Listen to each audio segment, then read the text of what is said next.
هیواد په شمال کې بلخ یو له هغه ولایتونو دی چې ګڼې شمېر فابریکې پکې فعالیت کوي. په ځانګړې توګه د سیخ ګول یا ګول سیخ چې ورته وایي، دغه سیخ چې زما په لاس کې وینئ دا څو کلونه وړاندې له بهرنیو هیوادونو واردېدل، او دغه کوم کباړ چې زما شاته تاسو په تصویر کې ګورئ دغه ټول له هیواد نه بیرون ته او هلته ګاونډیو هیوادونو کې ترېنه یا سیخ یا نور شیان جوړېدل او بیا زموږ هیواد ته واردېدل. له ښه بخته په افغانستان کې هم ګڼ شمېر فابریکې فعالې شوي چې له همدې کباړ نه اوس سیخ ګول یا ډول ډول نور توکي جوړوي. نن دلته بلخ ولایت کې یوې همداسې فابریکې ته راغلی یم چې د ګول سیخ تولید لري. دا چې څومره کسان پکې کار کوي او څومره پانګونه په دې فابریکه شوې ده، په ورځني ډول څومره تولید لري او دغه تولیدات یې د هیواد تر کومو ولایتونو دي، دغه پوښتنې درته په دې ځانګړي ریپورټ کې زه ځوابوم. دا د بلخ ولایت په بلخ باستان صنعتي ښارګوټي کې د اوسپنې ویلې کولو هغه فابریکه ده چې په ورځني ډول لسګونه ټنه ګول سیخ تولیدوي. د فابریکې مدیر وایي په دې فابریکه 20 میلیونه افغانۍ پانګونه شوې او بېلابېل ډوله ګول سیخ پکې تولیدېږي.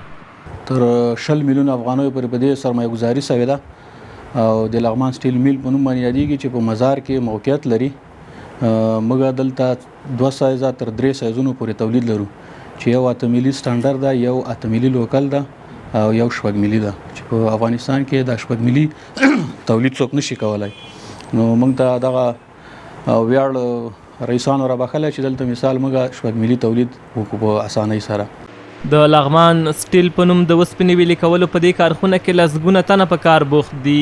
دغه کارګر وایي که څه هم کار یې خورا سخت او له ګواښونو ډک دی، خو دوی ترې خوښ دي. دوی پر نورو پانګوالو هم غږ کوي چې په کور دننه دا ډول پانګونې وکړي څو یې هیواد او هیوادوال ته ګټه ورسیږي.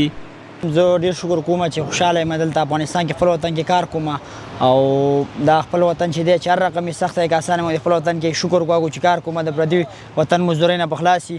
او د تجارانو نه مې دا خواست دی چې دغسې فابریکې ساز کړي چې باید دلته موږ کار وکړو په خپل وطن کې او د بل وطن د مزدورۍ نه خلاص شو.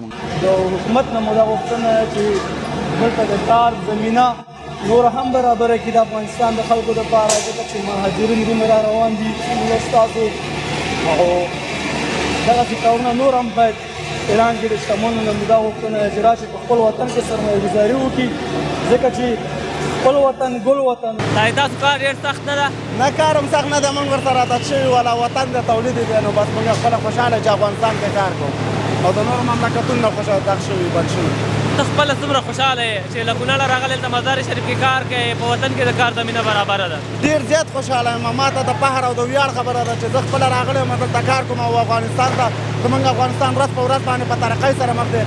د فابریکې مدیر عبدالرشید احمدزی وایي که څه هم د لارو بندېدو یې پر تولیداتو کوم ځانګړی اغیز نه دی کړی، خو زیاتوي چې د برېښنا د پرچاوۍ ترڅنګ دې د دوی د خامو موادو لپاره پر بدیلو لارو خبر وشي. نوموړی وایي دا مهال د دوی د تولیداتو لومړني توکي له ایران څخه واردېږي خو بیې یې لوړې دي. موږ سره دلته د برق کمای ده، په کابل کې هم داسې د برق کمبودات زیات دي، ټول دې خواته راځي. باید هلته هم د برق سیستم برابر شي او دلته په شمالي ولایتونو کې. دویمه خبر دا ده چې موږ د خام موادو له کمبود سره ډېر زیات مخ یو. یو خو زړه وسپنه د الحمدلله افغانستان کې د موږ او تاسو ډېره زیاته لرو. بعضې داسې کیمیاوي مواد دي چې موږ ته اول له پاکستان نه راتله هغه لاره بنده شوله. که دولت دې ته جدي نظر ونه کړي نو ډېر لنډ وخت کې به دا ټولې فابریکې له سقوط سره مخ شي. تقریبا د 10 نه تر 20 پورې کیمیاوي 20 کلمونو پورې کیمیاوي مواد دي چې دا موږ ته له بهرني ملکونو راځي.